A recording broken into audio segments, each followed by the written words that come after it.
So a few days ago, a pretty big story about Trump fraud came out. So take a look at this. Former President Trump gathered $75 million from his political action committee in the first half of this year as he bandied baseless allegations of widespread election fraud, but not a dime of the PAC funds have been spent on any GOP-backed efforts to back up the big lie that there was fraud in the 2020 election. The revelations, first reported by the Washington Post, centers on Trump's Save America PAC, which the former president launched back in November of last year, just 6 days after his historic defeat. According to sources familiar with the matter, Trump has his PAC only to expense personal costs like plane flights, legal services, and staff payroll. The Post learned that Trump has not pumped PAC money into any of the leading GOP efforts to unveil the apparent fraud that was embedded in the various state elections. More specifically, Trump opted out of donating a single dollar to the GOP-led Arizona audit, an increasingly inane affair that has dragged on for months with no end in sight. Salon reported last June that the audit is being bankrolled by a number of Trump allies, including One American News Network anchor Christina Bobb, former Trump attorney L. Lynn Wood, Arizona State Representative Mark Fincham, and former Chief Executive of Overstop Patrick Byrne. So that's incredible. That's incredible. And my prediction is this shit won't make a dent in his support because none of the stuff ever really does. But $75 million that was nominally raised to prove election fraud, not a single dollar of that money actually went to that. It went towards his own personal costs, as they laid out in great detail here. Plane flights, legal services, staff payroll. Legal services, by the way, not related to the idea that there was election fraud. So, I mean, I'm not surprised by this. Well, actually, I take that back. I'm a little bit surprised by this. I'm surprised in the scale of it, because the scale of it is astronomical. You would think that he would be smart enough to, spend maybe 51% of the money on what he said it was going to go towards, so that he could turn around and say, I don't know what you're talking about. A majority, most of that money went towards that. Everything else was necessary for other things. But he doesn't even give himself that out.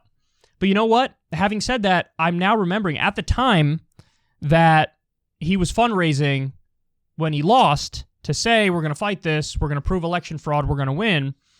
There was fine print in all of the emails that he sent out. And the fine print was, hey, you have to give over, I forget what the exact number was, so don't quote me on this, but it was like over $1,000 or $5,000 or $10,000 or something for the money to actually go towards trying to overturn the election. So probably the argument he'd be able to make is it's not fraud. If you read the fine print, it's, we said you have to give over $5,000 or whatever it was in order for the money to go towards that. So maybe he did cover all of his bases here. But either way, it is incredibly scummy. Incredibly scummy. It reminds me of a different story. I think we covered it. About the super sketchy way that a lot of these older supporters of Trump were hosed. One person went to donate to Trump or some affiliated group or PAC, and he didn't have a lot of money, and they the guy accidentally signed up for recurring payment, and like the default was recurring payment. And so it just accrued for so long, and he was totally broke, and it sort of ruined him financially. And listen, that stuff is heartbreaking. I don't care that the guy's somebody I disagree with politically. He got hosed, and I feel terrible. And, this is the dark, ugly, gross, dirty, scummy world of politics.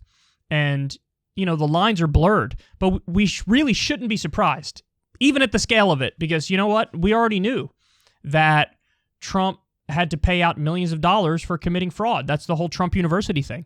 Remember when he did Trump University? First of all, he legally wasn't allowed to call Trump University a university because it's not a university. It's not accredited. That's not what it is.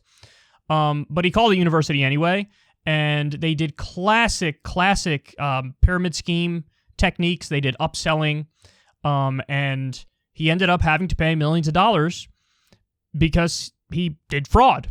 And so the president of the United States was guilty of fraud. And this isn't even to get into, the countless stories that came out during the election of he would hose his workers. So there would be people he would hire, plumbers, electricians, to work on his hotel buildings or his golf courses.